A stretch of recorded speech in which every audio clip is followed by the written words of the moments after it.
Hello, Hamish here from mortgagesonline.co.nz. I've got Hamish Firth with me today. We're talking about what can we do to fix all of the world's problems. No, just housing. Look, it looks like everybody's focused on demand. Basically it's going to be 100% deposit one day, I guess, for buying an investment property, right? 120%. But at some point we're going to deal with supply, where you are actually right out there on the ground doing the community service for us. Hey, Hamish, First of all, what do you do? Well, yesterday's government announcement, or the recent government announcement, was all about how to fix this housing problem. And it looks like they've blamed investors, mums and dads investors, and they're seeing them there as the enemy. And so they're taking away all their tax advantages and making it almost a disincentive to be a rental house owner. Yeah, so that's bad. Yeah. That's bad. And then they've... hold on, once it was immigrants as well, remember? Oh yeah, then we blamed the immigrants, mostly people with Chinese-sounding names. That was the problem. Yeah. But not many of those people have come in during COVID, and house prices have still gone up. So, look, I never did economics at school, but I understand there's something called supply and demand. So when you have a higher demand than supply, effectively prices go up. So I don't think the government... Because if it was all speculation, you wouldn't see rent going up. Correct. You'd just see prices going way out of kilter to rent. But rents have been moving along. But rents have probably been moving along because there's been other factors where it's harder to get rid of a bad tenant. There's more requirements, and maybe they're all good. But what you need is a mechanism where supply is not the problem. And now you're sounding like a greedy property investor, Hamish. Let's get to the core of the problem, right? How do you fix supply? Yep, two things. Land supply. And land supply is about correctly zoned land. Yep. So let's take a small town, I don't know, Tamaranui. You go there right now and there'll be a commercial and industrial zone surrounded generally by a residential ring. And in small towns like that, they'll be surrounded by a rural zone. Now, you can't do residential development in rural areas. So if you want to develop that, you have to go through a plan change process, 2 or 3 years in the making.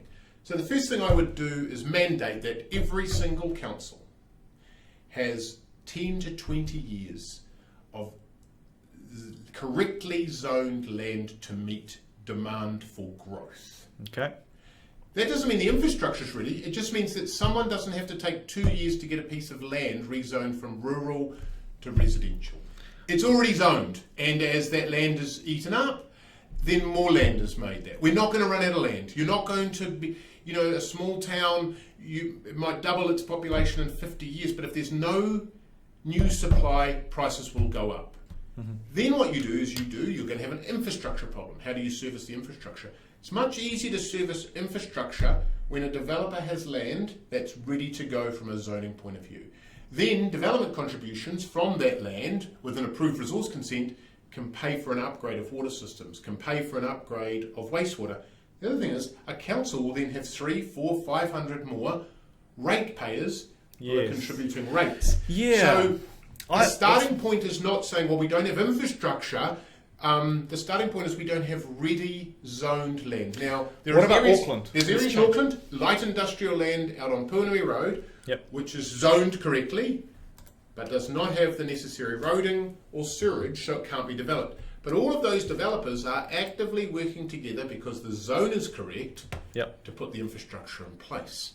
So the first thing to fix supply is correct zoning. The second part is to make sure the zoning is not so onerous and we're living in a different way that you don't need 1,000 square metres per person or 800. Suburbia... So, and that's happened with the unitary plan anyway, right? It definitely has in Auckland. So you've taken away the density requirements. So I know that the unitary plan is very Auckland-centric and people don't want Auckland ways imposed upon them. But if we can create a much more sustainable environment from an infrastructure point of view, it's a fantastic... But Hamish, here's the thing. What about people go, okay, you've got the unitary plan, Hamish, what else do you want?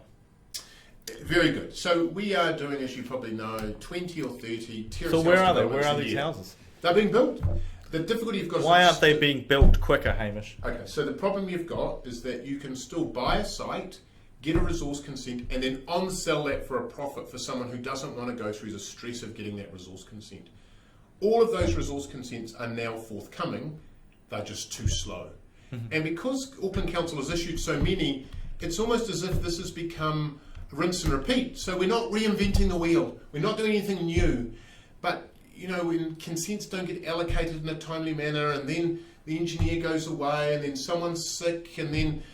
Actually, funny you should say that. I've been trying to deal with the driveway, and if I look at the emails and how many people are actually involved in Auckland Transport and the council, there's a lot of people that are passing it from one hand to another. There seems to be no one that's motivated in getting that one person that's kind of takes ownership and goes, right, I'm going to help you to get the thing done. Right? And Hamish, your circumstances and probably your driveway are not unique. In other words, we're not doing all of this for the first time. This is all what I call meat and potatoes. And so the issue I have is that there is an inertia for getting pieces of paper out.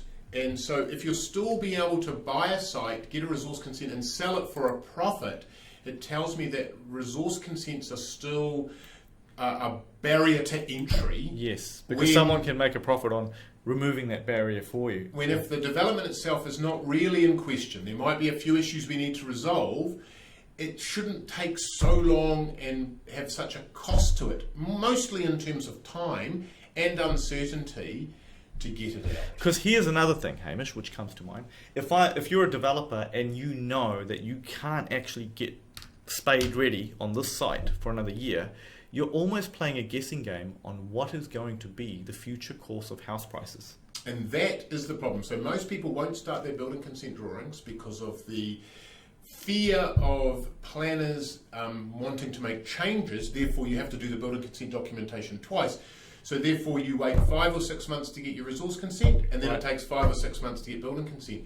If you could almost run those processes in parallel, and if both processes took 5 or 6 months, you've got less of that uncertainty, that guessing game at the other end. Yep. So, so what you're almost saying is, you buy a site today, it's almost still about a year out before you can start building. Absolutely. So we would tell all of our clients, you buy a 6 or 7 unit site, if we started today, and it had infrastructure and no flooding, you're going to be turning earth in about 1 year. What we would like to say is that process should be 6 months. Yeah. None of this, what we're doing... I think that's reasonable. Well, with the unitary plan, none of this is unique or new or different. You're starting to see an intensification of suburbia, which is very similar from whatever suburb you go to. That's true. So land supply and the correct zoning within that, and then faster resource consents. There's nothing to fear by getting these developments done and underway. Here's an extreme idea. What about if it was flipped around, where you basically got a site, got a third party to say, yep, someone like yourself, almost an agent for the council rules, to say, yep, it meets the rules, go ahead, and the councils have a time frame to object. Well, that's different. But again, you're sort of solving to me, which is a fairly simple problem to solve, with sort of a completely different regime where it doesn't need to be. It needs a mentality that says it's all okay. What we're doing is okay. It doesn't need to be this hard. We don't need a unique report for every circumstance for what is being done everywhere. Yep. Meat and potatoes, rinse and repeat. This is how you get housing supply to the masses. This is what you want. You want everyone. Your home ownership should not be a privilege. It should, but it doesn't need to be made harder by lack of land supply and the difficulty of getting the bits of paper you need. Yeah, because I mean, I would have thought with this whole unitary plan, maybe it would have sped things up. But you're saying you buy a bit of land, you're still waiting 1 year before you even start building. Maybe 2 years before the supply hits the ground. If you're a developer, you're going, I hope the prices are on the right side 2 years from now. Yep. So and effectively, look, we went from having no supply, so no land zoned correctly, to now we've got in Auckland the right amount of land zoned correctly. Yep. But it's a speed in which the right amount of land being zoned correctly is being brought to market. Right. Well, hey, look, thank you for sharing your thoughts, Hamish, and